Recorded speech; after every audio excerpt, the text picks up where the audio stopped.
আল্লাহ তাবারাক ওয়া তাআলা একটা খবর দিয়েছেন আমাদেরকে। কোরআনের নাম কোরআন, কোরআনের নাম ফুরকান, কোরআনের নাম হেদায়াত, কোরআনের নাম নূর, কোরআনের নাম সিরাজ, কোরআনের নাম আপনার কি নাম ফুরকান। অনেকগুলি কোরআনের নাম আছে, এখন মাথায় আসছে না। তো এই কোরআনের ভিতরে যা আছে, কোরআনের নাম গাসিয়া, কোরআনের নাম আপনার সমস্ত খবর আনলেওয়ালা নাবা। এই কোরআনের নাম নাবা। নাবা মানে খবর, নাবা মানে খবর, নবী মানে সাংবাদিক, নাবা মানে সংবাদ। তো আল্লাহ একটা গোটা কোরআনের সূরা এনেছেন, সূরাটার নাম হচ্ছে সূরাতুন নাবা।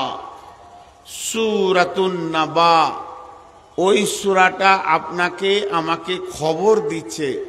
যেমন আনন্দবাজার, প্রতিদিন, আজকাল, যুগান্তর, উত্তরবঙ্গ, উত্তর সংবাদ, দক্ষিণ সংবাদ, কলম, কত পত্রিকা আমাদের দৌড়ে বেড়াচ্ছে।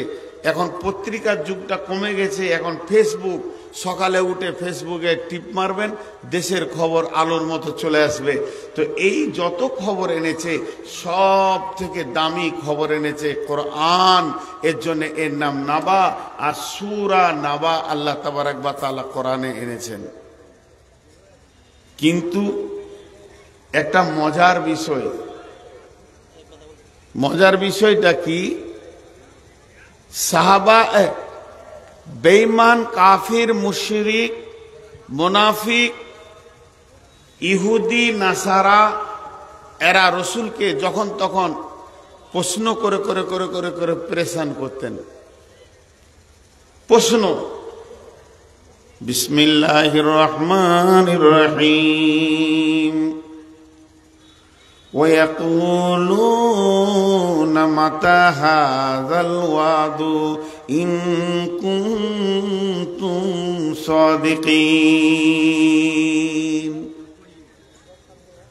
قُلْ إِنَّمَا الْعِلْمُ عِندَ اللَّهِ وَإِنَّمَا أَنَا نَذِيرٌ مُبِينٌ। কাফেরেরা বলতো, মুশরিকেরা বলতো, হে নবী তুমি বলে দাও, হে নবী তুমি বলে দাও, ওই কিয়ামতের দিনটা কবে হবে বলো। তুমি খালি কিয়ামত কিয়ামত কিয়ামত কিয়ামত বলছো। কিয়ামতের নাম কিয়ামত, কিয়ামতের নাম মাহশার, কিয়ামতের নাম আপনার কি না কিয়ামত, কিয়ামতের নাম মাহশার, কিয়ামতের নাম হলো ইয়াম, কিয়ামতের নাম হলো ইয়াম, কিয়ামতের নাম হচ্ছে কারিয়া, কিয়ামতের নাম হচ্ছে হাক্কা, কিয়ামতের নাম হচ্ছে সালা, কিয়ামতের নাম হচ্ছে গাসিয়া, কিয়ামতের নাম হচ্ছে নাবাইল আদিম। কিয়ামতের অনেকগুলি নাম আছে, তবে ওরা খালি বলতো, হে নবী তুমি বলে দাও সেই কিয়ামতটা কবে হবে। আল্লাহ নবী বলছেন, আল্লাহ বলছেন নবী হে তুমি ওদেরকে বলে দাও, ওদেরকে বলে দাও যে ইন্নামা আনা নাযীরুম মুবিন, আমি হলাম শুধুমাত্র ভয় দেখানেওয়ালা আর খবর দেনেওয়ালা। আর ইন্নামা ইলমু ইনদাল্লাহি, ওই কিয়ামত কবে হবে, ওই জ্ঞানটা কোন তারিখে হবে, কোন ডেটে হবে, কোন সময় শুরু হবে, এই জ্ঞানটা পরিপূর্ণ কার আছে? আল্লাহর কাছে আছে। ও ইন্নামা আনা নাযীরুম মুবিন, আমি তোমাদেরকে শুধু প্রকাশ্যে ভয় দেখাতে এসেছি। জি, আবার আল্লাহ দেখেন সূরা নাজিয়ার মধ্যে বলছে, ও আম্মা মান খাফা মাকামা রাব্বিহি ওয়া নাহান নাফসা আনিল হাওয়া ফাইন্নাল জান্নাতা হিয়াল মাওয়া ইয়াসআলুনাকা আনিস সাআতি আইয়ানা মুরসাহা ফিমা আনতা মিন যিকরাহা ইলা রাব্বিকা মুনতাহাহা। ওরা প্রশ্ন করে ওয়াসআলুনাকা আনিস সাআতি আইয়ানা মুরসাহা, কিয়ামতের নাম সাআত, সেই সাআত কখন হবে, কিয়ামত কখন হবে। আল্লাহ বলছেন হে নবী তুমি বলে দাও ইন্নামাল ইলমু ইনদাল্লাহি, সেই ইলমটা আছে কার কাছে, ওটা আছে আল্লাহর কাছে, আমি তোমাদের কাছে মাত্র ভয় দেখাতে এসেছি। কি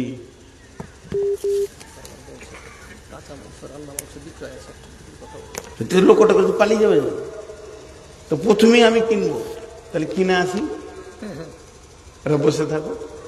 কাঁচা এবং রান্না মাংস বিক্রি আছে, তাড়াতাড়ি জালসা ছেড়ে এখনই উঠে যান, গিয়ে কিনে বাড়ি যান। কাঁচা মাংস এবং রান্না মাংস বিক্রি আছে, মা বোনেরা তাড়াতাড়ি বাড়ি যান, গ্যাস জ্বালাতে হবে, যেহেতু আপনার স্বামী মাংস নিয়ে যাবে। আরে মাংসটা যে নষ্ট হয়ে যাবে, ব্যবস্থাটা তো বলতে। কাঁচা মাংস বিক্রি আছে, রান্না মাংস বিক্রি আছে, আর মাইকলা এখন মাইকে হাঁকেনি, আপনারা নিয়ে নেন, আর মা বোনেরা বাড়ি চলে যান।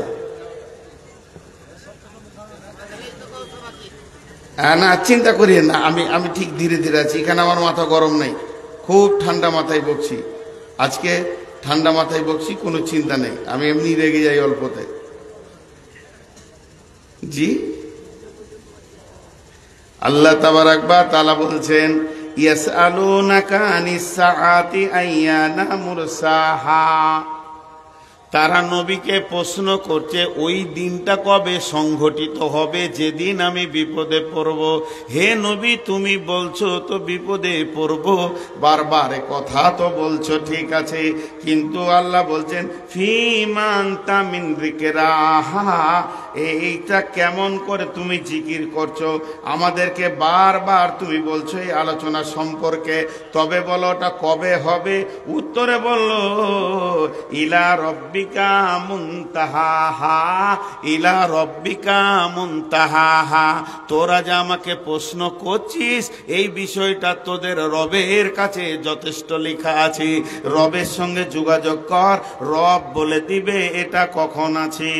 কিন্তু আল্লাহ তাবারাক ওয়া তাআলা বলছেন নবী হে তুমি বলে দাও ইলা রব্বিকা মুনতাহাহা। একটা গেল সূরা নাবা, এখন আমি যাইনি, আপনারা আজকে উঠবেন না। পলাশবোনা মাদ্রাসাকে আমি ভালোবাসি, এখানকার কমিটিও আমাকে ভালোবাসে। আরে আমি বাকি আছি, যাব এই মাইকলা, আমি বক্তা বাকি আছি, 1 কেজি কাঁচা মাংস আর 1 কেজি রান্না নিব, যাব মাইক ছেড়ে, মারার কেউ নাই, ওখানে বসে আছো, কমন ভেজাল করছে দেখো দেখি তো। কিছু মজার জিনিস এখানে, আপনারা আমাকে মাত্র 10 মিনিট থেকে 15 মিনিট দেন কষ্ট করে, আমি ভূমিকাটা গুছাই, তারপরে নিজে আমি বলবো উঠে যান। মা বোনদেরকে বলছি আপনারা আমার বেটি, আমি আপনাদের আব্বা, তো আজকের জন্য 10টা মিনিট আপনারা টাইম দেন, আমি এই চারিদিকের কথাটা একমুখী করি এতক্ষণ পর্যন্ত। আর যেটি দাঁড়িয়ে আছেন তোদের খুঁড়ে পা দিয়ে বলছি বস, তোদের পা নাই, তোরা পশু, তোদের খুঁড়ে পা দিয়ে বলছি বস।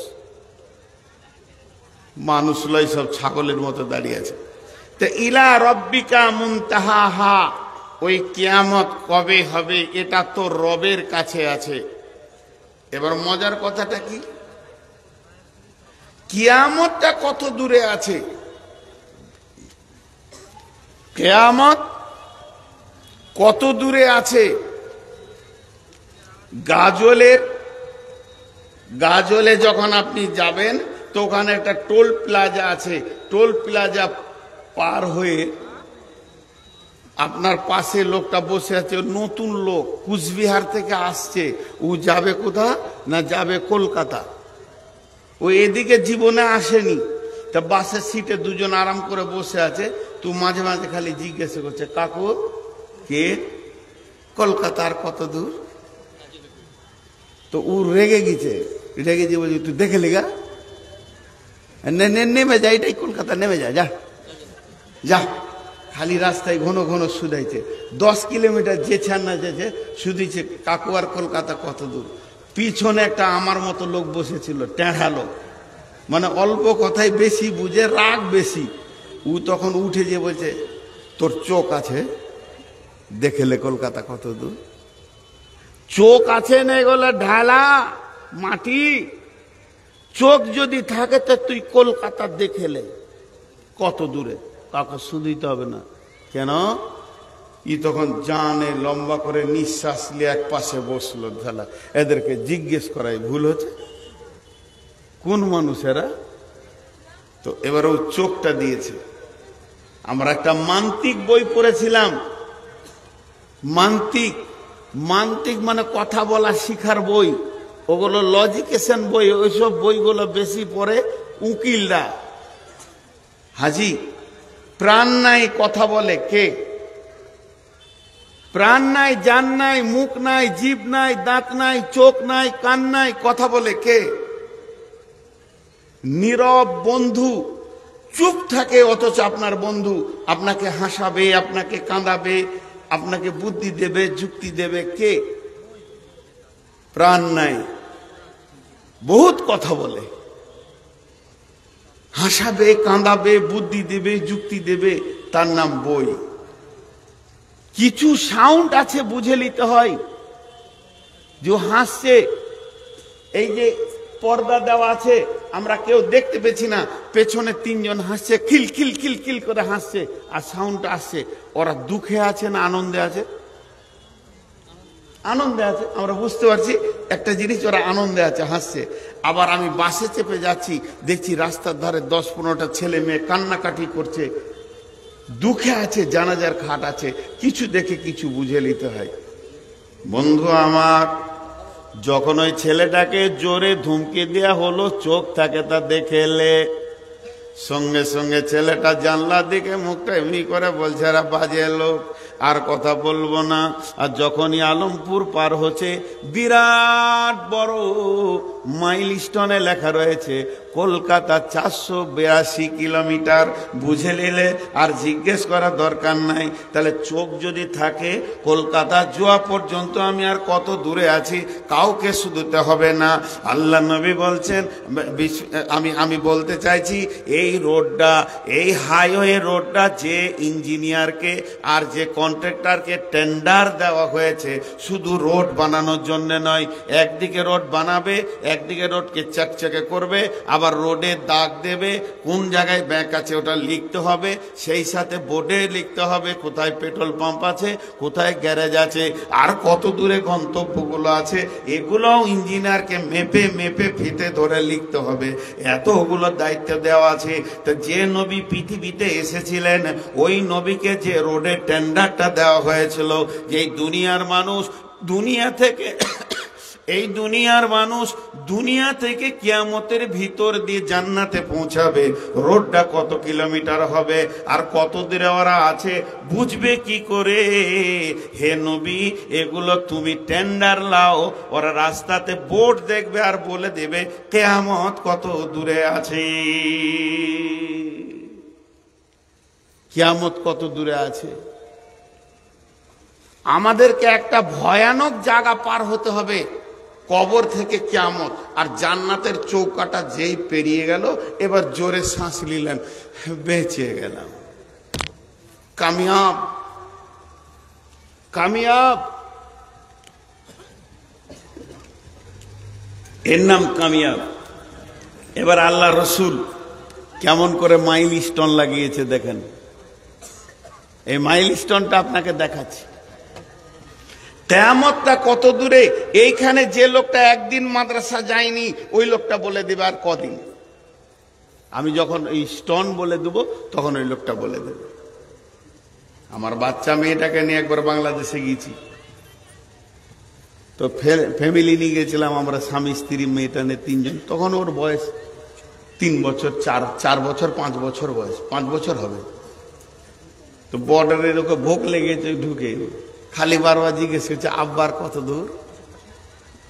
আমি যার বাড়ি যাবার কত দূর তোকে একবার দেখিয়ে দিলাম যে যেমন লেখা আছে পীরগঞ্জ, তো পীরগঞ্জটা হচ্ছে আমাদের গন্তব্য, আর এখানে লেখা আছে 18 কিলোমিটার।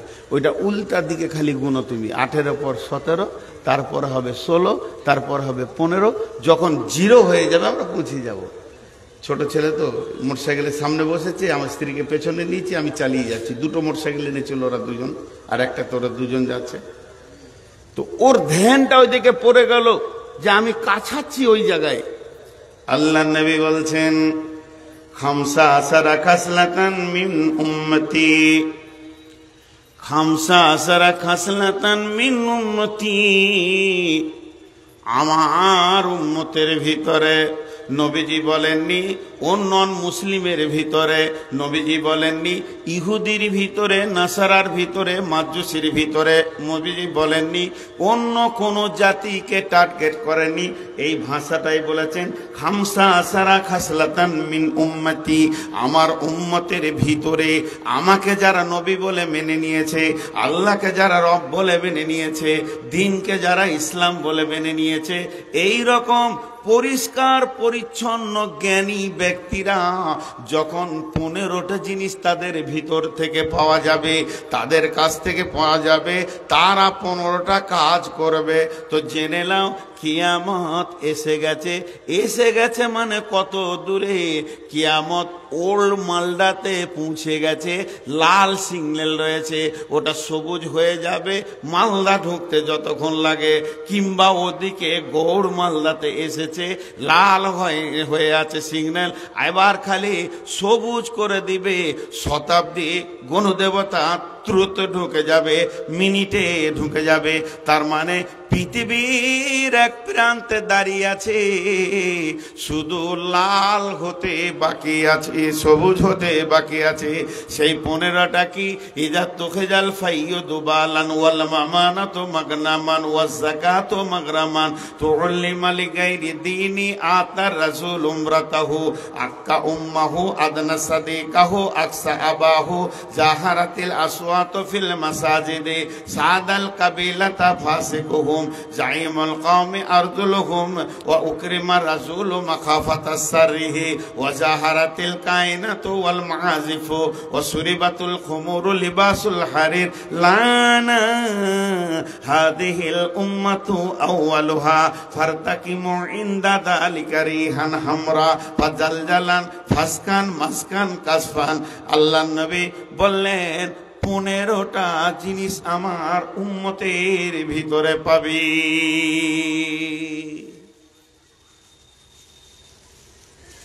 সকলে একবার মহব্বতের সঙ্গে বলি, আল্লাহ আজকে আমাদেরকে ওয়াজ শোনার এবার মানসিকতার স্থিরতা দিয়েছে, নারী পুরুষ সবাই একবার মহব্বতের সঙ্গে বলি আলহামদুলিল্লাহ। এবং ধ্যান দিয়ে শুনেন, কিয়ামতটা কত দূর আপনি বুঝে নেবেন। এর জন্য আপনাকে বলে বেড়াতে হবে না, বলে বেড়াতে হবে না।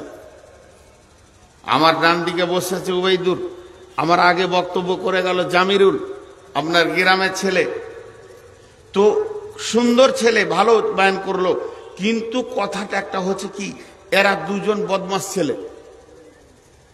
আমি বদমাস বলছি কেন? একটা উদাহরণ দেওয়ার জন্য। আল্লাহ নবী বলছেন, আয়াতুল মুনাফিকি সালাসাতুন, আয়াতুল মুনাফিকি সালাসাতুন, মুনাফিকদের আলামত হলো 3টা। ইজা হাদ্দাসা কাযাবা, ইজা তুমিনা খানা, ওয়া ইজা ওয়াদা আখলাফা, যখন কোনো ওয়াদা করবে খিলাফ করবে, আমানত দিলে খেয়ানত করবে, মিথ্যা কথা বলবে, কথা বলবে তো মিথ্যা কথা বলবে। এরা হলো মুনাফিক। উবাইদুর সকাল থেকে সন্ধ্যা পর্যন্ত আমার সঙ্গে 10টা মিথ্যা কথা বলেছে, প্রত্যক্ষ প্রমাণ। তারপরে ওকে আমি 20,000 টাকা আমানত দিয়েছিলাম, খেয়ানত হয়ে গেছে। বলছে হুজুর টাকাটা রেখে চলে গেছেন, খরচা করে দিয়েছি। ওই টাকা খরচা করা যাবে না। 5টা 100 টাকা নোট বের করে একটা 500 টাকা ভরা যাবে না, ওই টাকাটাই রাখতে হবে। খিয়ানত করেছে, তাহলে দুটো জিনিস পাওয়া গেল। 3 নম্বর, আমানত খিয়ানত করলো, ওয়াদা খিলাফ করলো। আমার সঙ্গে 25 বার ওয়াদা খিলাফ করেছে, তাহলে মুনাফিকের সমস্ত আলামতগুলো এর ভিতরে পাওয়া গেল। এখন আমি জামিরুলকে ডেকে বলছি, উবাইদুর মুনাফিক। আমি তিনটে হাদিসের সঙ্গে মিলিয়ে দেব। বন্ধুরে আমার, এর জন্য হাদিসটা বায়ান হয়নি যে আমি ওকে মুনাফিক বলবো। তবে আলামতগুলো রসুল বললেন কেন? আমি আর জামিরুল উবাইদুরের যদি বিরুদ্ধে কথা বলি তা এটা গীবত হয়ে যাবে, অথচ ওর ভিতরে সবগুলো রয়েছে। এই আলামতগুলো তাহলে রসুল বললেন কেন? বলার কারণটা হচ্ছে তুমি ওর থেকে বেঁচে থাকো। একটা মুনাফিক থেকে যে তুমি বাঁচবে, এর জন্য আলামতটা মুখস্থ রাখো। লোককে বলে বেড়াবে ওর বিরুদ্ধে, তাহলে গীবতের আওতাভুক্ত তুমি চলে আসবি। কিয়ামতের আলামতগুলো এখন কেন বলবো? কিয়ামতের আলামতগুলো দান করে দিয়েছে। হ্যাঁ, মাংস বিক্রি হচ্ছে, ওখানে গেলি না, পয়সাটা দেওয়া হতো, 2 কেজি মাংস পেলি দিস, আমাকে কেজি দিতিস। খেপা কোথায় যা, তুই এত সুজা ছেলে, তোর বিয়ে হবে না রে বা। এই যুগের মেয়েরা তোকে পছন্দই করবে না। হ্যাঁ, তো ওই আলামত গুলো কেন জানবো? ওর কাছ থেকে ওই জিনিসগুলো জানবো কেন? আমি ওর থেকে জিন্দেগিকে সরিয়ে নেব, আমি বেঁচে যাব। তেমনি কিয়ামতের আলামত গুলো বলবো কেন? আম্মা জান আয়েশার হাদিসটা শুনেলেন, এই জন্য বলবো। ওরা কি বসবে না এই 5টা? আরে শালা চামড়া কত মোটা রে! না, পকেটে হাত ভরে দাঁড়িয়েছে, মারবে আমাকে। হ্যাঁ, অপেক্ষা করছে, খালি নামক, তারপরে দেখি। এবার মজার জিনিসটা দেখেন, আম্মা জান আয়েশার হাদিসটা শুনেন। ওয়ান আয়েশা রাদিয়াল্লাহু তাআলা আনহা আনিন নবী সাল্লাল্লাহু আলাইহি ওয়াসাল্লাম। এই কদিন আগে আই লাভ মোহাম্মদ চলছিল না ভাই? আর এখন নবীর নাম বলছি তা সাল্লাল্লাহু আলাইহি ওয়াসাল্লাম কেউ বলছে না, খামকা চিল্লাতে গেছিল। ওর মুখে দাড়ি নাই, আবার বলছে আই লাভ মোহাম্মদ। ওর মতো ঝুঁটা কেউ আছে? জি, সবাই দরুদ পড়বেন। ওয়ান আয়েশা রাদিয়াল্লাহু তাআলা আনহা আনিন নবী সাল্লাল্লাহু আলাইহি ওয়াসাল্লাম ইয়াজুজাইসুল কাবাতা ফাইদা কানা বাইদা আমিনাল আরদি ইখসাফু বিআওয়ালিহিম ওয়া আখিরিহিম ফীহিম আসওয়াকুম ওয়া মান লাইসা মিনহুম ওয়া ক্বালাত ফীহি আসওয়াকুম ওয়া মান লাইসা মিনহুম ক্বালা ইখসাফু বিআওয়ালিহিম ওয়া আখিরিহিম সুম্মা ইবআসুনা আলা নিয়াতিহিম। হাদিসটা মজা, কত গুরুত্বপূর্ণ দেখেন। আম্মা জান আয়েশা বলছেন রাসূলুল্লাহ সাল্লাল্লাহু বলেছেন, রাসূলুল্লাহ সাল্লাল্লাহু আলাইহি সাল্লাম বলেছেন, একদল লোক তারা কাবাকে ভাঙার জন্য কাবার কাছে যাবে। তাদের উদ্দেশ্য, তাদের নিয়ত হচ্ছে কাবাটা যে ভেঙে দিব। বন্ধুরে, পৃথিবীর বুকে যদি একবার কাবা দেখেন, প্রেম কাকে বলে বুঝে নেবেন সেদিন। প্রত্যেকটি যুবতীর ভিতরে যুবক দেখার আকাঙ্ক্ষা আছে, প্রত্যেকটি যুবকের ভিতরে যুবতী দেখার আকাঙ্ক্ষা আছে। কাবার চত্বরে নামবেন তো কি আজীব জিনিস দেখবেন, দিল মন টেনে নেবে। এই কাবাটাকে ভাঙার জন্যে একদল লোক আসবে। তারা চলতে চলতে যখন কাবার কাছাকাছি পৌঁছাবে, আর সামান্য রাস্তা আছে, সকালে উঠে এই কাবা ভাঙতে লাগবো। এই নিয়তে তারা ওইখানে তাঁবুগুলোকে খাটিয়ে নেবে, তাঁবুগুলোকে রেডি তৈরি করে সবাই রাত্রিতে ঘুমিয়ে যাবে। যতগুলো লোক গিয়েছে সকালের নিয়ত হচ্ছে সকালে উঠে কাবাটাকে ভেঙে মাটির সঙ্গে মিশিয়ে দেব। কিন্তু আল্লাহ নবী বলছেন ইকসাফু বিআওয়ালিহিম ওয়া আখিরিহিম, ওই দিন রাতে একটা ভূমিকম্প হবে, এত ভয়ানক ভূমিকম্প হবে যে ওই এলাকার সব লোক মারা যাবে।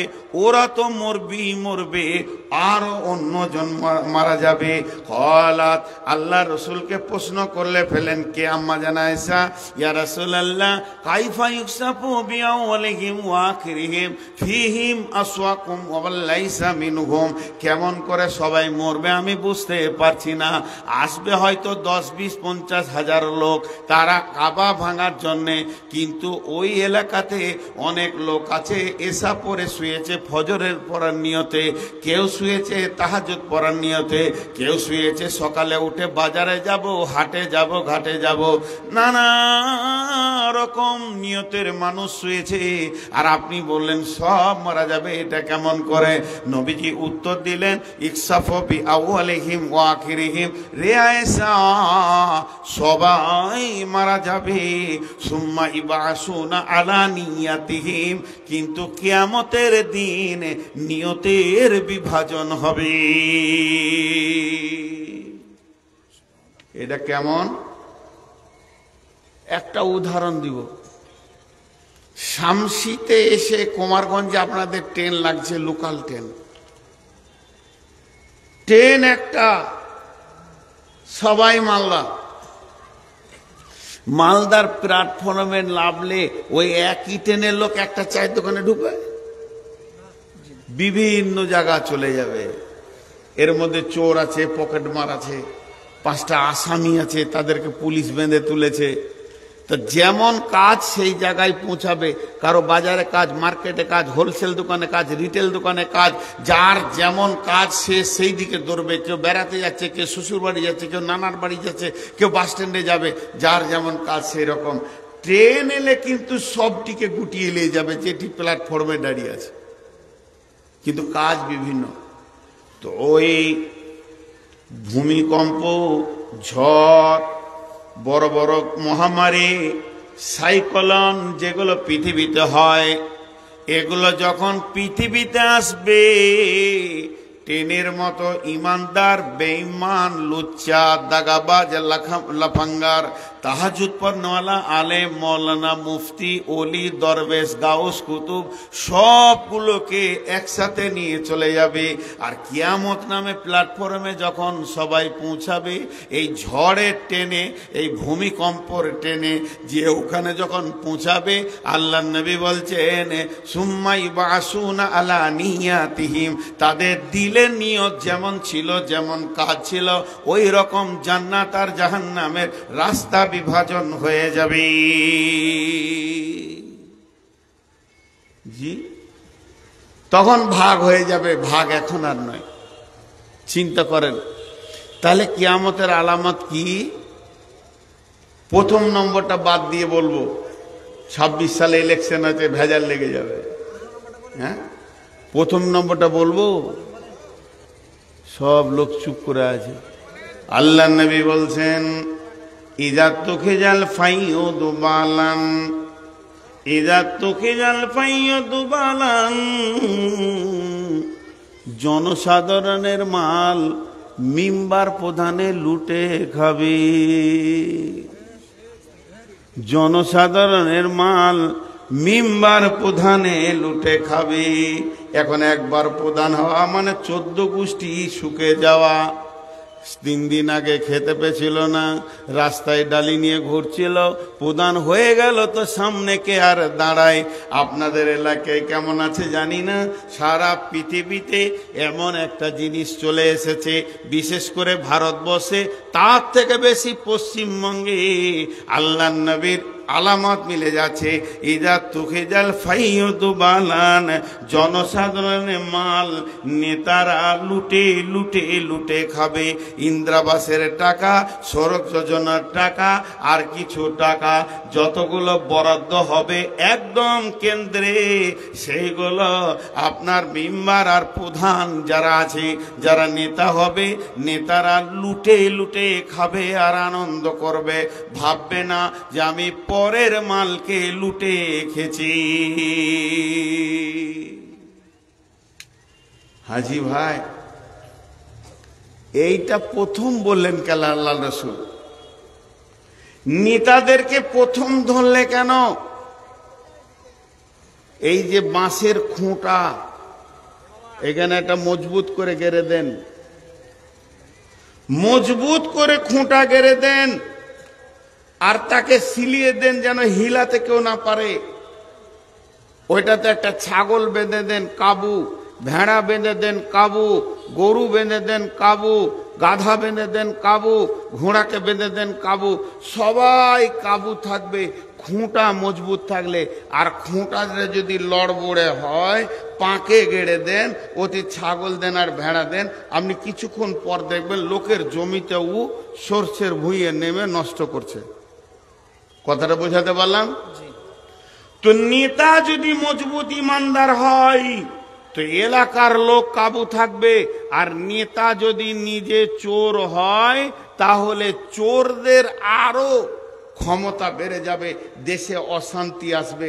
এর জন্য নেতাদেরকে প্রথম ধরে বলেছেন। ভাইরা আমার, একটুকু কম্প্রোমাইজেশন করেন। দেয়ালে যদি একটা দাগ আমি বোর্ডে টেনে দিই, লম্বা করে একটা বোর্ডে দাগ টেনে দিলাম, আপনাকে জিজ্ঞেস করছি দাগটা ছোট না বড়, কিছু বলতে পারবেন? বলতে পারবেন? পারবেন না। পাশে আর একটা দাগ টানবো, তবেই ছোট না বড় বলা যাবে। আল্লাহর নবী তিনার 23 বছরে যে মিশনটা চলেছিল, 23 বছরের যে কলেজটা তিনি চালিয়েছিলেন, তিনার আঙ্গুলের ইশারায় 23 বছরের মিশনের 1 থেকে 1.5 লক্ষ শিষ্য পাস করে এসছে সেখান থেকে। তারা কেউ ডক্টরেট লয়, কেউ ডাক্তার লয়, কেউ MBBS লয়, FRCS লয়, কিন্তু তারা পৃথিবীর পূর্ণাঙ্গ মানুষে পৌঁছেছিলেন।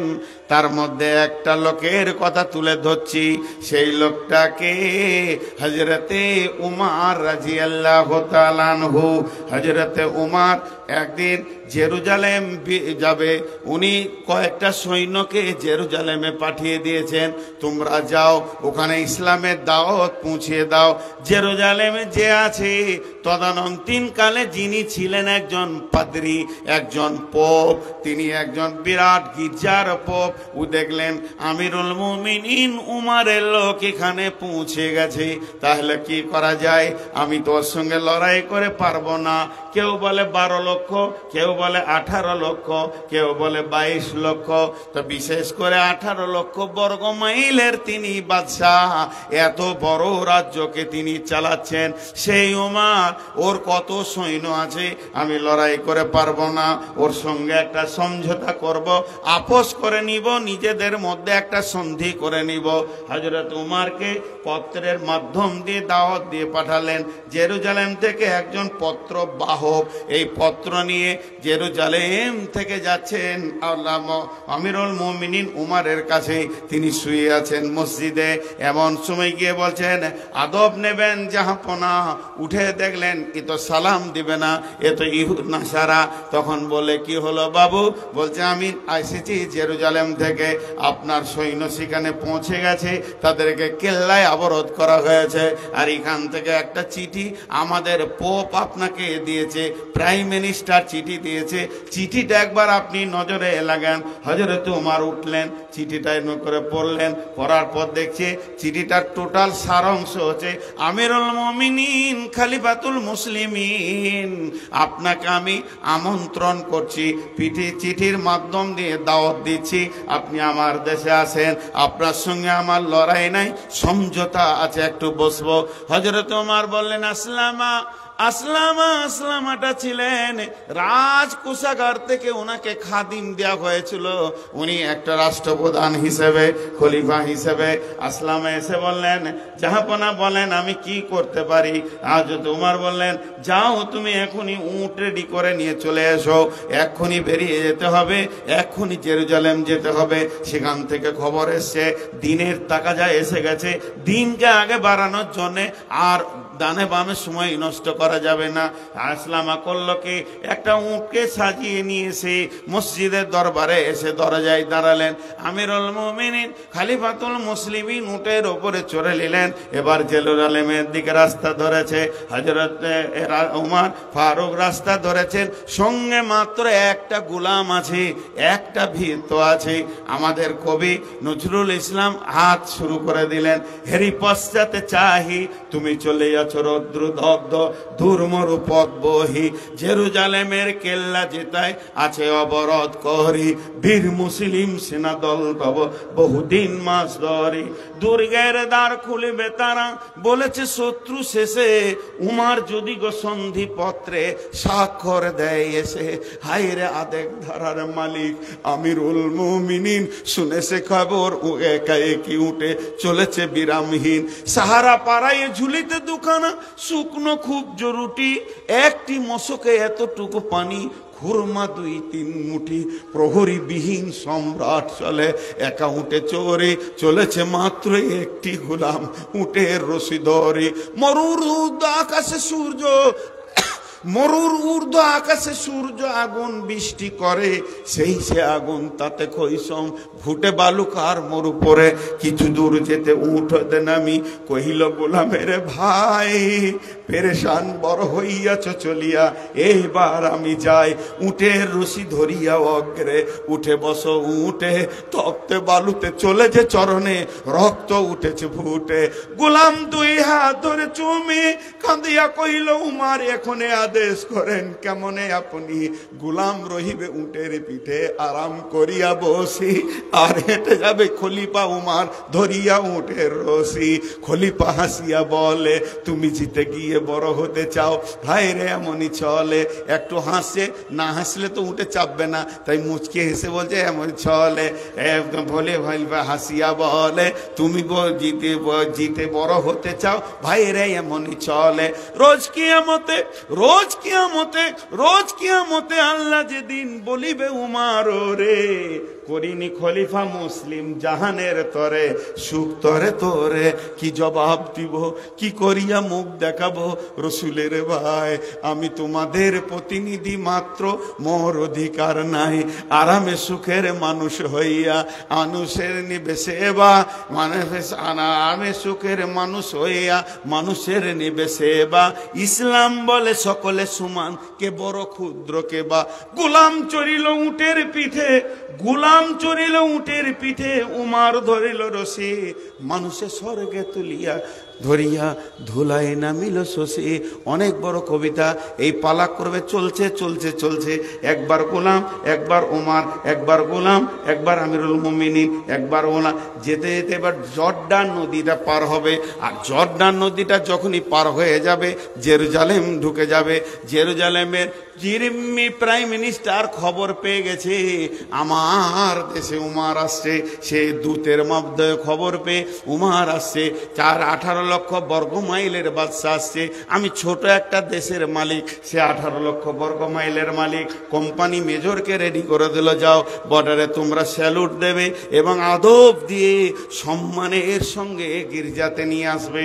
কোম্পানি মেজর দাঁড়িয়ে আছে সৈন্য সামন্ত নিয়ে, এবারে স্যালুট মেরে বলছেন আদব নেবেন। যাবো না আমিরুল মুমিনিন খলিফাতুল মুসলিমিন, আপনি আমাদের দেশে আসার জন্য আমরা ধন্য হয়েছি। তখন আসলামার পালা পড়ে গেছে, উটের উপরে থাকবে আর গালা উটের লাগাম ধরে ঢাকবে হযরতে উমার। আসলাম উপর থেকে বলছে, ভাই আমার, আমাকে কেউ স্যালুট দেবেন না, দেবেন না, এটা ভুল করছেন। আমি তো আমিরুল মুমিনিন নয়, আপনারা ভুল দেখছেন। আমি হলাম আমিরুল মুমিনিনের খাদেম, যিনি লাগাম ধরে ঢাকছেন উনি হলেন আমিরুল মুমিনিন হযরতে উমর ফারুক রাদিয়াল্লাহু আনহু। সমস্ত সৈন্য হাও হাও করে কেঁদে ফেললো। পৃথিবীতে তো বাদশা দেখেছি, মন্ত্রী দেখেছি, সম্রাট দেখেছি, রাজা দেখেছি, কিন্তু পূর্ণাঙ্গ মানুষ দেখি নাই। আজকে একটা প্রাণ ভরে মানুষ দেখলাম যে তার গোলামকে উঠে চাপিয়ে নিজে লাগাম ধরে হাঁটতে পারে। এটা কে শিক্ষা দিল? হযরত উমর বলেছে, বন্ধু তুমি তো আমাকে দেখে অবাক হচ্ছো, আমাকে দেখে তুমি চোখের পানি চলে এসেছে। তুমি যদি একবার নবী মুহাম্মদকে দেখতে, কলিজা কেটে হাতে দিয়ে দিতে, টের পেতে না সে কোন মানব ছিল। আমি তো তারই তৈরি, আমি তো তার কাছে শিখেছি, তাহলে সেই মহামানবটা কেমন ছিল। আরে আমার তারপরে গেল গির্জা ঘরে, আপসের মধ্যে কথা চলতে চলতে উমার একটু সময় দেখলেন জোহরের টাইম হয়ে গেছে, তাহলে করতে হবে কি, এখন আমাকে বাইরে গিয়ে 2 রাকাত নামাজ পড়তে হবে, কসরের 2 রাকাত নামাজ। কত বড় আদব, কত বড় আদব! এই আদবটা ওজন করা যাবে না। পৃথিবীতে কোনো কম্পিউটার আর দাঁড়িয়ে এটা ওজন দিতে পারবে না। হযরত উমর ছোট হয়ে ওই পাদ্রীকে বলছে, ভাই আমাকে 2 মিনিট ছেড়ে দেন, আমাকে কিছুক্ষণ ছেড়ে দেন, আমি একবার কসরের নামাজটা পড়ে আসি। ই তো অবাক! আমাদের দেশে যদি বারাক ওবামা আসে, তাহলে আগে হাঁটবে বারাক ওবামা, পেছনে হাঁটবে কে? মোদি। এটা তো নিয়ম নয়। ইসলামের নিয়ম হচ্ছে তুমি যে দেশে চলে যাবে সেই দেশের বাদশা তোমার আমির হয়ে যাবে। আমি 10 দিনের যদি বাংলাদেশ যাই, 10 দিন, এখন ইউনুস আমার আমির হবে।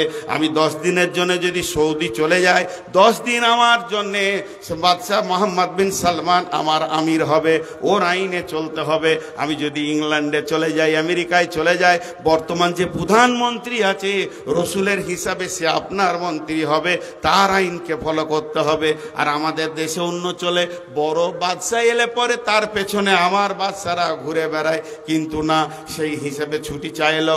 তখন পাদ্রী বলল, আমাদের এই আঙ্গিনায় গির্জায় পড়িলে নামাজ হবে নাকি কবুল আল্লাহর দরগায়? হে আমিরুল মুমিনিন, আমাদের গির্জাটা বড় পরিষ্কার পরিচ্ছন্ন, ধোয়া মুছা আছে, এখানে যদি নামাজটা পড়ে নিতেন তাহলে আল্লাহর দরবারে কবুল হতো। হযরত উমরকে আল্লাহ বড় দূরদর্শিতা জ্ঞানের অধিকারী করেছিলেন। বহু দূর বিনিশ ভাবতে পারতেন। রসুলকে অনেক পরামর্শ দিয়েছেন, দূরদর্শিতা জ্ঞানের পরামর্শ দিয়েছেন। সেই উমর বলছে, ভাইরে, আমি যদি গির্জাতে নামাজটা পড়ে নিই, এক পাশেও যদি পড়ে নিই, আর এইটা যদি আমার সৈন্যরা দেখে নেয়, তারা মনে ভাববে হয়তো খলিফা ইশারা করে বলে দিয়েছে আজ থেকে গির্জাটা মসজিদ হয়ে গেল, নামাজ চালু হয়ে গেল, আমার সৈন্য বেশি, আমি সামাল দিতে পারবো না, সব এসে গির্জাকে মসজিদ করবে। তিনি আবার জবাব দিচ্ছে, নহে ইসলামে ধর্ম, নহে যে আল্লাহর বিধান, নহে কই ইসলামী ধর্ম, নহে যে আল্লাহর বিধান। কর গির্জা মন্দিরে ভেঙে মসজিদে মুসলমান, গির্জা মসজিদ ভেঙে মুসলমান কোনোদিন জীবনে মসজিদ করবে না, ওই মসজিদে নামাজ হবে না। ইসলাম কি সুন্দর আইন দিয়ে চলে গেছে, মসজিদের পাশে আপনার জায়গা, মসজিদটা বাড়াতে হবে। যতক্ষণ আপনি রাজি না হবেন, পৃথিবীর কোনো মুফতি জোর করে নিতে পারবে না, কোনো ডাকাত নিতে পারবে না। যদি আমি জোর করে নিয়ে আপনার কোনো ক্ষমতা নাই, আপনাকে মার্ডার করে ধ্বংস করে যদি নিয়ে নিই, যে নামাজ কবুল করে সে আর কবুল করবে না, জোর করে কোনো লাজ হবে না। এই কথা যখন হযরত উমর বলে দিলেন যে না না না, এ কাজ আমার দ্বারা হবে না, তখন পাদ্রী বলছে, ভাই উমর, আর সন্ধির দরকার নাই, ভাই উমর, আর আলোচনা করার দরকার নাই, হাতটা আমার দিকে বাড়ান। উমর হাত বাড়ালেন, উনি হাতে হাত দিয়ে বললেন, আশহাদু আল্লাহ ইলাহা ইল্লাল্লাহু ওয়া আশহাদু আন্না মুহাম্মাদান আবদুহু ওয়া রাসূলুহু। একটা মানুষের ব্যবহারে, একটা নেতার ব্যবহারে জেরুজালেম জয় হয়ে গেছে। রসুল কেমন নেতা বানিয়েছিলেন, রসুল কেমন নেতা বানিয়েছিলেন, রসুলের স্কুলে কেমন নেতা হয়েছে, রসুলের স্কুল থেকে নেতাটা কত সুন্দর তৈরি হয়েছে।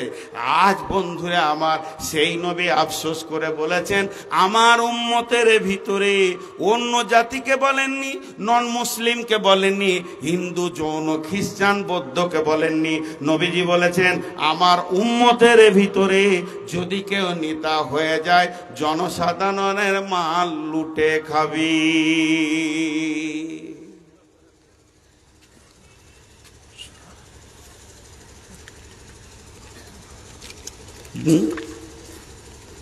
তাহলে দেখেন এখনকার নেতাদের আচরণটা একবার দেখেন তো। হ্যাঁ,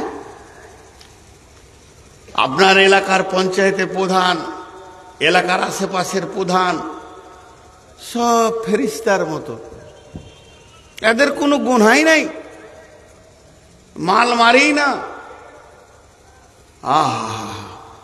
শেষ শেষ। শুধু উমারের কথা দু চারটা যদি বলি তো সময় শেষ, সময় শেষ। হযরত উমারের কথা বলতে গিয়ে আমি নিজেও হারিয়ে যাই যে মানুষটা কেমন ছিল। দূরদর্শিতা জ্ঞানের এত পাণ্ডিত্য ছিলেন উনি। আল্লাহ ওনার জবানের দিকে খেয়াল করে কয়েকটা কোরআনের আয়াত নাজিল করেছেন। এমন মানুষ ছিলেন। আল্লাহ রসুল ওই জন্যই বলে গেছিলেন, লাউ কানা বাদি নবিয়ান, লাউ কানা বাদি নবিয়ান কানা লাহু উমার। আমার পরে যদি নবী আসার রাস্তাটা থেকে যেত, বা আল্লাহ যদি কাউকে নবী করতেন, ওই নবীটা করতেন কাকে? হযরতে উমারকে। লাউ কানা বাদি নবিয়ান কানা লাহু উমার। আমার পরে যদি নবী হতো তা হযরতে উমার হতো। এইরকম দূরদর্শিতা জ্ঞানের মালিক ছিলেন। হাজি এতটি লোক আছেন বসে, আমি এটা পার্টির মিটিং করতে আসিনি, তাও একবার আপনাদের মুখে শুনবো যতটি আছেন। এমন আওয়াজ করবেন এখানে রেকর্ডিং হবে যে কথাটা সত্য না মিথ্যা। আজকালকার নেতারা লুটছে না লুটছে না? এরা শেষ, এরা শেষ। এখন সব থেকে বড় বিজনেস হচ্ছে ৩-৪টা, পুঁজি লাগে না। তার মধ্যে একটা হচ্ছে পার্টি করা। এর মতো বিজনেস আর নাই, খুব লাভজনক বিজনেস। অল্প দিনই কোটিপতি। পার্টি করো, মারো, লুটো। আর একটা ঘটনা উমারের বলে, এবার আমি দ্বিতীয়টাই যাব। হযরত উমার একদিন রাস্তায় হেঁটে যাচ্ছেন, আর ওই দিক থেকে একটা বুড়ি হেঁটে আসছে। আর বুড়ি মানুষ একটা কথা বেশি বলে, বিড় বিড় বিড় বিড় বিড় বিড় করে বকছে ও রাস্তায়। ওর সাথে কেউ নাই, ওর পাশেও কেউ নাই, ও বকছে। বকছে কিরকম? লানত দিচ্ছে, আল্লাহকে ধ্বংস করুক, আল্লাহকে বেজ্জতি করুক, আল্লাহকে মানুষের সামনে অপমান করুক। এইগুলো বলছে কার জন্যে? না উমারের জন্যে। আর হযরত উমার রাস্তায় হেঁটে যাচ্ছে, শুনতে পেলে খানিকটা যে কাউকে গালি দিচ্ছে। ও হযরত উমার বলছে, মা, ও বুড়ি মা, আপনি কাকে গালি দিচ্ছেন? বলছে, বেটা রে, আমাদের দেশে যে আমিরুল মুমিনিন আছে, মদিনার গদিতে বসে আছে, উমার বিন খাত্তাবকে আমি গালি দিছি, আর ওর বিরুদ্ধে আমি আল্লাহকে লানিশ করছি। ওকে যেন আল্লাহ বেজ্জতি করে, আর ওটাই উমার ও জানে না। হযরত উমার বলছে, কি হলো মা, তো রাগ কেন করেছেন? বলছে, আমি আজ 3 দিন খেতে পাইনি, বিধবা, আমার ছেলে পিলে নাই, স্বামী নাই, তো আমার ঘরে যে প্রতিদিনের ভাতাটা পৌঁছায় 3 দিন পৌঁছায়নি, তখন লালত দেবো না?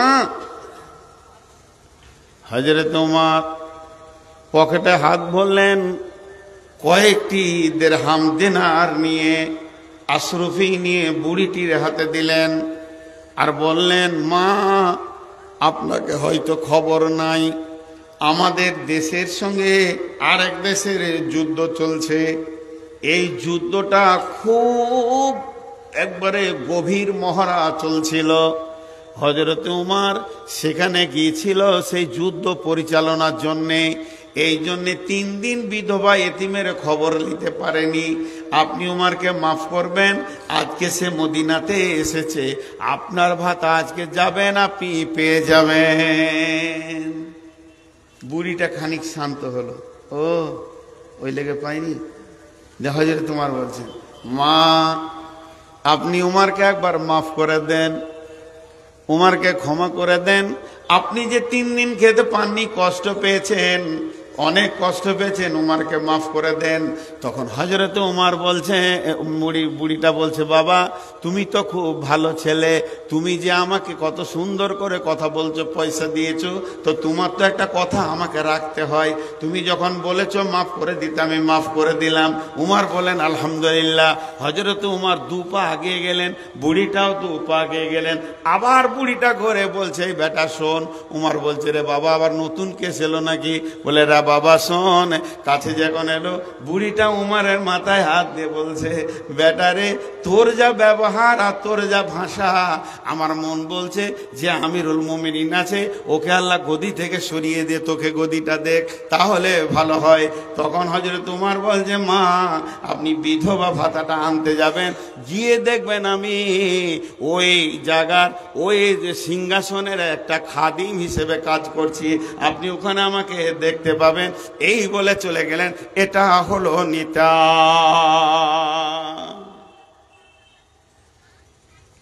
এখন জীর্ণ শীর্ণ কুটিরে একটা লোক পলাশবোনাতে বাস করে, কি শামসিতে বাস করে, কি গাজলে বাস করে। বুড়ি মেয়ে, স্বামী নাই, ছেলে নাই, মরে গেছে 2টা, বেটিও নাই, কে দেখবে?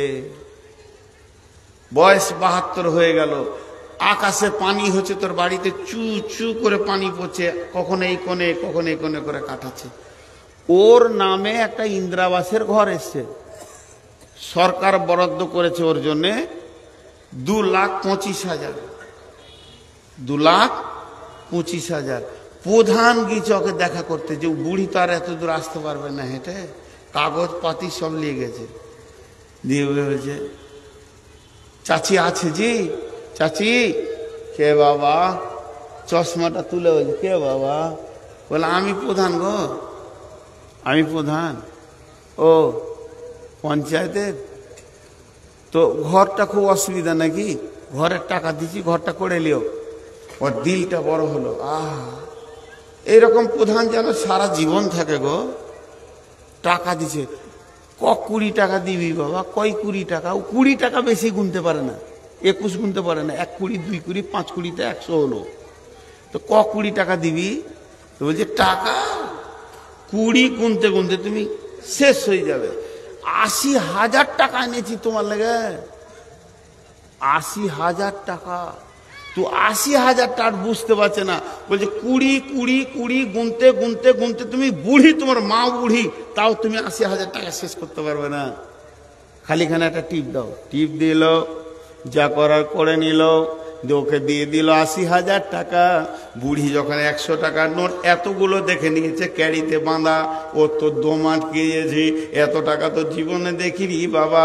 লোককে বলছে, প্রধান অনেক ভালো, এত ভালো মানুষ আর পৃথিবীতে নাই, আমাকে 80,000 টাকা দিয়েছে, কত কুড়ি হবে আমি গুনে শেষ করতে পারছি না। ঘরটা টিন লাগালো, এটা ওটা করতে গিয়ে শেষ হয়ে গেল। কিন্তু যে সই করে নিয়েছে 2,25,000-এর ওপরে 1.5 লক্ষ টাকা ভাতিজা মেরে দিল।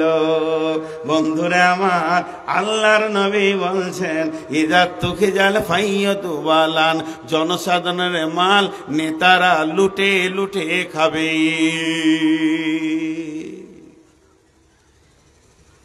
আরে ভাই, এগুলো চলছে কি চলছে না? ওয়াল আমানাতু মাগনামান ওয়ান আমানাতু মাগনামান, আমানতের খিয়ানতি করবে, আমানতের টাকা এক চান্সে পাওয়া যাবে না। বন্ধুরে আমি হাজারো লোকের রেফারেন্স দেব, কেউ 1 লাখ পায়, কেউ 5 লাখ পায়, কেউ 7 লাখ পায়, 10 লাখ পায়, 30 লাখ পায়। কাল দিব, কাল দিব, কাল দিব, কাল দিব। 1.5 মাস পেরিয়ে চলে গেছে, 1.5 বছর পেরিয়ে চলে গেছে, 2.5 বছর চলে গেছে, 30 লাখ টাকা একজন তুলতে পারছে না, আর একজন 27 লাখ টাকা তুলতে পারছে না। 8 মাস পার হয়ে গেল, আমানত আর একজনের কাছে 8 লাখ টাকা আছে। প্রতিদিন বলছে কালকে বেলা 12টায় ব্যাংকে লেগে যাবে, কিন্তু আমানতের খিয়ানতি চলছে। তোকে জালফাইও দুবানান আমানত মাগনামান ও যাকাত মাগরামান। যাকাতকে জরিমানা মনে করবে। ওসর ভেতরা যা বের হবে, ধান তুলছে, ধানের ওসর বের হবে, পৌষ মাসে এই বের হবে। আবার আপনার কিনা ধরেলেন সোনা রূপা চাঁদির জাকাত বের হবে রমজান মাসে। জাকাত যখনই দিতে বলা হবে, ওর ভিতরটা একদম কড়মাড়িয়ে উঠবে, ওরে আল্লাহ এতটি টাকা বেরিয়ে চলে যাবে, জাকাতকে জরিমানা মনে করবি। খালি ভেবে দেখেন, উঠবেন না? খুব তাড়াতাড়ি বলছি। আপনাদের বিরক্ত লাগছে নাকি? তারা উঠছে কেন? মাথা খারাপ হয়েছে? পেশাবের যন্ত্র ওদের একা আছে নাকি? না আমাদের নেই? হ্যাঁ, উঠেন না ভাই, উঠলে মন ভেঙে যায়। জাকাতকে জরিমানা মনে করবে। এই দেখবেন আপনাদের দেশে আছে কিনা, আমার দেশে একটা ঘটনা ঘটেছিল, সত্য ঘটনা বলছি, আমার জেলাতেই কালনা থানার ঘটনা। ধান যখন জমে, মেশিনে ঝরছে আর জমছে, ধরছে আর জমছে, এইদিকে পলের পালা লাগছে, লিভার কাজ করছে 25, 30, 40টা লিভার, এবার রানিং কাজ করছে বড় লোক। আর তখনই পলাশবোনার মাদ্রাসাওয়ালারা চেকটা আর কলমটা হাতে করে নিয়ে গিয়েছে, যে আমরা পলাশবোনা থেকে এসেছিলাম, মাদ্রাসা থেকে। তো ওর ভিতরটা কেমন হয় জানেন? আল্লাহ, তোরা কেন চাষ করে গেছিলি? তোরা কেন চাষ করে গেছিলি?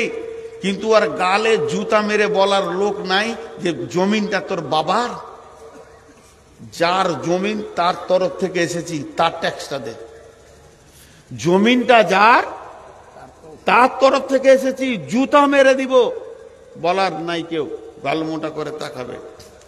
সত্য ঘটনাটা কি, কালনাতে এই যে দেওবন্দি হানফি আছে যারা শিরক করে না, এই হানফি ভাইদের একজন মুফতি সাহেব, বড় আলিম মুফতি মানুষ, এক চাষির কাছে গিয়েছে। চাষিকে গিয়ে বলছে, মাদ্রাসা থেকে এসেছিলাম, কিছু আপনাকে পাওয়ার আশায়, লেখেন 20 টাকা লেখেন কি 50। উনি খালি একটা কথা বলে ফেলেছে, মুফতি, এটা অন্যায় হয়ে গেছে আর কি, যে মাদ্রাসার বিল্ডিং এর কাজ চলছে, প্রায় 70-80 লাখ টাকা দরকার, সেই সাথে ছাদ হচ্ছে, মাদ্রাসার বড় ঋণ হয়ে গেছে, তো ভাইয়া একটু যদি টাকাটা আর একটু বাড়িয়ে দিতেন। যেই বলা, তো যেমন মানুষের মুখ লয় ওটা বেলেট পাতি খুঁড়ের মতো শুরু করলে, তোর বাবার টাকা, চাষ করে গেছিলি, সালারা এই টাকাগুলো খাবি আর গাগতর নিয়ে ঘুরে বেড়াচ্ছিস, খুব নোংরা নোংরা ছেলে পিলে বউ বিটির কাপড় করবি, তোর বউ এর সুখ হবে এই কাপড়ে। ভদ্রলোক এতটা কষ্ট পেয়েছিলেন যে কেঁদে ফেলেছিলেন মুফতি সাহেব ওর কথাতে, কেঁদে ফেলেছিলেন। একটা আলিম কেঁদে ফেলেছিলেন ওর জায়গাতে সীমানায় দাঁড়িয়ে। ও যাকাত ও মাগরামান, তোমার দিল কেটে যেছে আল্লাহর অংশটা দিতে, কেঁদে ফেলেছিলেন। বন্ধু, এইটা বাড়ি উবাইদুরের, এইটা বাড়ি আমার, এর কাছ থেকে এবার ওর গলিতে গেছে, এর কাছে কেঁদে চোখ মুছতে মুছতে ওর গলিতে গেছে, মাদ্রাসার কালেকশন করতেই হবে, ওর গলিতে গেছে। এই তখন ওর বেটাকে বলছে, বেটা হাঁড়িটা বালতিটা লিয়ে আয়, গাইটা লিয়ে আয়, মানে গাই দোয়াবে, গায়ের দুধ বের করবে। কি বলে দিকে গাই দোয়ানো বলে, তো গাই দোয়াবে। এমনি হাঁটুতে নিয়েছে বালতিটা, এমনি করে বসেছে, আর গায়ের মাঠে হাত দিয়ে দুধ টানতে রয়েছে। শান্ত গায়, ভালো গায়, জীবনে মারে না, হোঁড়া মারে না, সব দিকে ভালো, কোনোদিন ব্যবহার ভালো ছিল, খারাপ ছিল না। কিন্তু ওই দিন কি হয়েছে, যেই গায়ের মাঠে হাত দিয়েছে, দুই টান মেরেছে, গায়ে একটা ওর চোপাতে লাত মেরে দিয়েছে। যে চোপা মুফতিকে চালিয়েছে, আল্লাহ মানতে পারেনি। আল্লাহ বলছে আমার মুফতি জবাব দেয়নি। গায়কে বলল আল্লাহ ওর চোপাতে একটা মার, এই জায়গায় এমন মেরেছে, ওই মারের কারণে সঙ্গে সঙ্গে পড়ে গেছে। ওকে বর্ধমান জবাব দিয়েছে, পিজিতে গিয়ে দেখছে একটা হাড় টুকরো হয়ে ভেঙে ভিতর দিকে চলে গেছে। 70,000 টাকা অপারেশনের খরচ, 27 দিন এইরকম টাঙ্গা ছিল। তারপরে 2 মাস পরে বাড়ি এসেছে, এক লাতে 70,000 গেছে। 27 দিন টাঙ্গা ছিল, এইরকম খরচা করে বাড়ি এলো। যতদিন শুয়েছিল তাহলে কত কি বলতো বোঝা যেত না। ছেলেরা বলছে বাবা বলো, ভালো করে বলো। তখনও বলতো যেখানেই পাবি মুফতিকে ধরে নিয়ে আয়, ওর পায়ে ধরে আমাকে ক্ষমা চাইতে হবে, ও আল্লাহর হকটা চাইতে এসেছিল। কথা আমার বেশি হয়ে গেছিল, এর জন্য আল্লাহ আমাকে শাস্তি দিয়েছে। ওর কপাল ভালো, বিবেকের দরজা খুলে গেছে। আল্লাহ তাবারাক ওয়া তাআলা নবী বলছেন এরা আমানতের খেয়ানত করবে আর যাকাতকে জরিমানা করবে। সোনা ঘরে আছে, যাকাত দেবে না, আর চাঁদি আছে, যাকাত দেবে না। অনেক মালে যাকাতকে হজম করে খালি ঘন ঘন ফতোয়া নিয়ে বেড়াবে। বন্ধুরে আমার, এটা হচ্ছে কিয়ামতের আলামত। এইগুলো যখন ঘটবে তুমি জেনে নাও কিয়ামত এসে গেছে।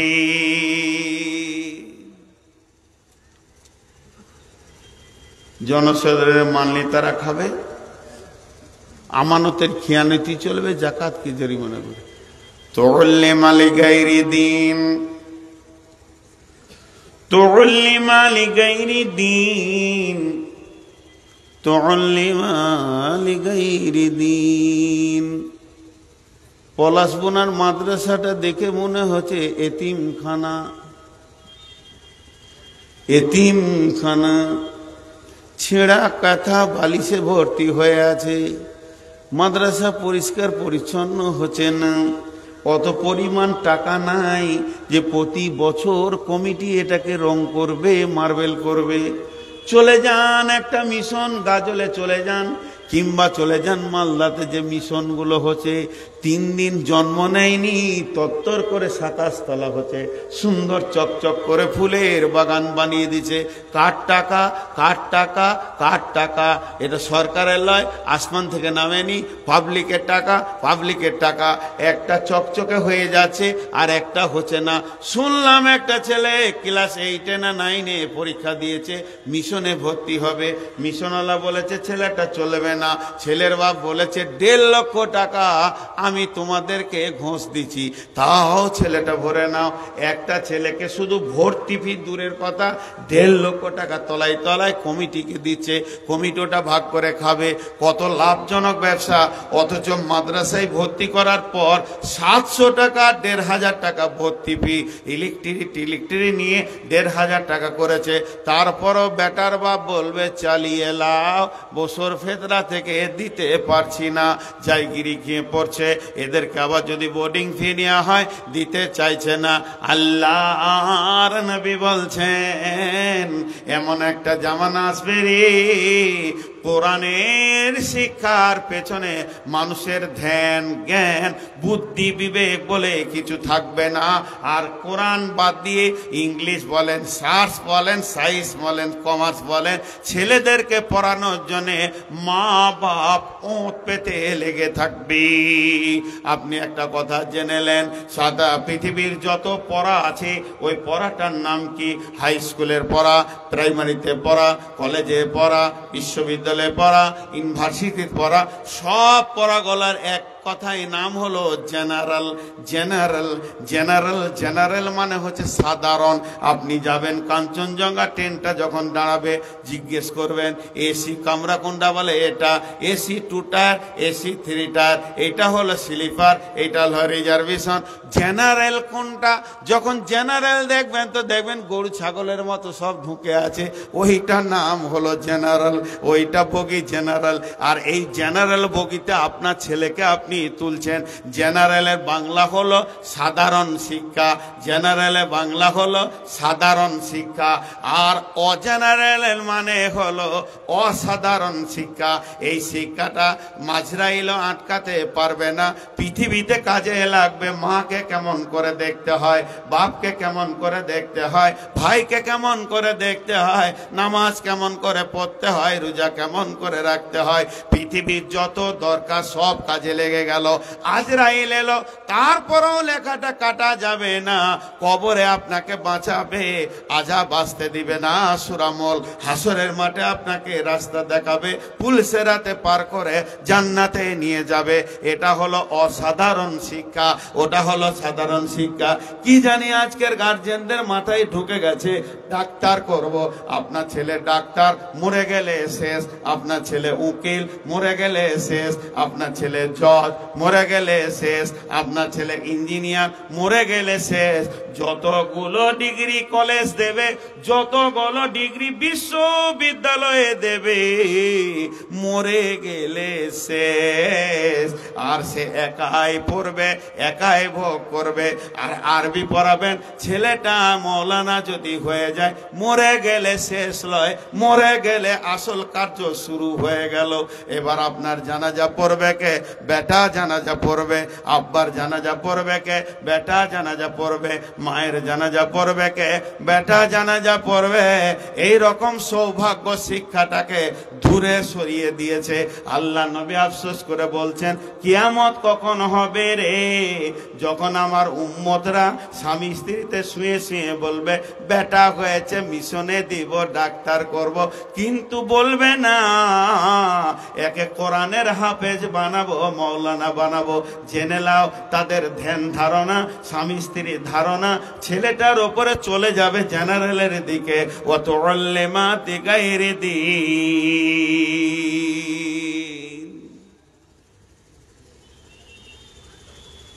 পৃথিবীতে যত মৌলবি আছে, আমাদের ইনকাম বেশি, আমাদের কথা বাদ দেন। এই মাদ্রাসায় যেগুলো আছে, আনাকুম পড়াচ্ছে, মক্তবে আনাকুম জানাকুম পড়াচ্ছে, সবাই শান্তিতে বাস করে। চ্যালেঞ্জ, কেউ দুঃখে নেই। আল্লাহ আলেমদেরকে একটা আসমান থেকে শান্তি দেয়। কি বলছেন? ডাক্তার। সবাই খালি ছেলে বলছে ডাক্তার করবো, তা রুগী কে হবে রে বাপ? সব ডাক্তার করবে। কালকে একজোড়া খুশি হয়ে বলছে, জানেন আমার ছেলে ডাক্তারি চান্স পেয়েছে। ভালো করেছে, ওটা শোনাইতে হবে না। হাফেজ করেছেন না? তার জানেন ভাগেন আমার কাছ থেকে, আমার কাছ থেকে ভাগেন আপনি। আমাকে শুনতে আমি পারি না, আমাকে কষ্ট হয়। আল্লাহর কসম, আল্লাহর কসম, আল্লাহর কসম, যদি মিথ্যা কথা বলে থাকি তা আল্লাহকে কিয়ামতে জবাব লাগবে। আমি এগুলোকে ঘৃণা করি। আমি আলেমকে সম্মান করি। হাজি ভাই, এই পৃথিবীর কথা বলছি, আখিরাতের কথা বাদ দেন। এই পৃথিবীতে সব থেকে আমার জানের কলিজার প্রিয় কে? আমার জানের কলিজার প্রিয় কে?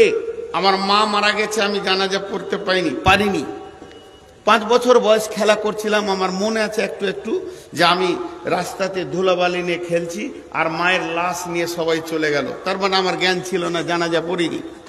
আব্বার জানাজা আমি পড়েছি, এখন আব্বা নাই, আমার চলে গেছে। তো আছে আমার ঘরে 2টি মানুষ, একটা আমার স্ত্রী, একটা আমার মেয়ে।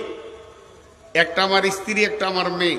তো এই পৃথিবীতে সব থেকে কলিজার টুকরা হচ্ছে আমার মেয়েটা। আমার আর দ্বিতীয় কোনো সন্তান নাই, আমার দ্বিতীয় মেয়েও নাই, আর ছেলেও নেই। আল্লাহ আমাকে একটা মেয়ে দিয়েছে, অনেক পরীক্ষার পর দিয়েছে। বিয়ের 9 বছর পর মেয়েটা জন্ম নেয়। এখন মেয়েটা রানিং বয়স 20 বছর, মেয়ের মেয়ে হয়ে গেছে এখন। তো ওই মেয়েটা আমার কলিজার টুকরা। তাহলে বলেন, সত্য কথা বলছি, স্বামী স্ত্রীতে যখন ও পেটে ছিল চিন্তা করতাম আলেম মৌলানা মুফতি করব, কিন্তু মেয়ে হয়ে গেল। আমি আবার মহিলা মাসে ঘৃণা করি, ভর্তি করিনি। অল্প পড়েছি, মেয়েটা মাধ্যমিক দিয়েছে।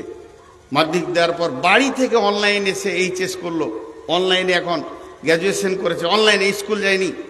চ্যালেঞ্জ, ক্লাস 8 থেকে স্কুল দেখাইনি। আর সেই মেয়েটার বিয়ে দিব, মাস্টার এসেছে আমার কাছে, ওকে বলছি তো ভাগ, মাস্টারকে আমি মেয়ে দিব না। কারণ মাস্টাররা মাসের 25 তারিখে ঋণে ভোগে, আর হাটে গেলে কানা বেগুন ছাড়া ভালো বেগুন কিনে না। এদের মূলে মেরে দিয়েছে, এদের কাল্লা এত বড় হার কিপটে পৃথিবীতে আর কেউ নাই মাস্টারদের থেকে। আর গোটা হাট খুঁজে পুঁটি মাছটি নিয়ে বাড়ি যাবে। মাস্টাররা, এদের চরিত্ররা এরকম। একটা তরমুজকে কেটে 6 পিসের 1 পিস নিয়ে যাবে রমজান মাসের নাম মাস্টার। তো মাস্টারকে মেয়ে দিইনি।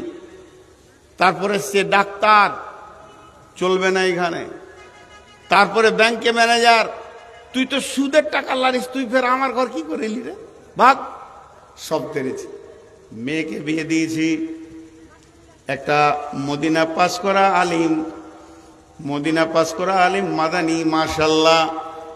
আমার বিশ্বাস যার কাছে কোরআন এবং হাদিসের সব কিছু সম্ভার আছে, ওই ছেলেটা আমার মেয়েকে কোনোদিন পৃথিবীতে বেঈমানি করতে পারবে না। ভালোবাসা যেটা রসুল বলেছে ওটাই দিবে।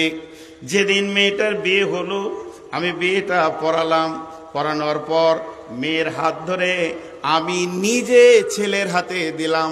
দুটি কথা বলেছিলাম, বাবারে, মেয়েটাকে আমি প্রাণ দিয়ে ভালোবেসেছি, আমার কলিজার টুকরা, কোনোদিন একটা থাপ্পড় মারিনি। পার্থিব জীবনে কোনো মাল যদি নষ্ট করে দেয় আমার মেয়ে তোমার, তাহলে তুমি মারিও না, ওকে একটু ধুমকি করবে, এটা আমি আবেদন করছি। তবে তোমাকে আলেম হিসেবে মেয়েটা দিলাম। যদি আমার মেয়ে শরীয়তের বেলাইন কিছু করে, যে কাজটা করলে সে জাহান্নাম চলে যাবে, মেরে তুমি হাত পা ভেঙে দিবে, আমাদের তরফ থেকে কিছুই কোনো শব্দ যাবে না।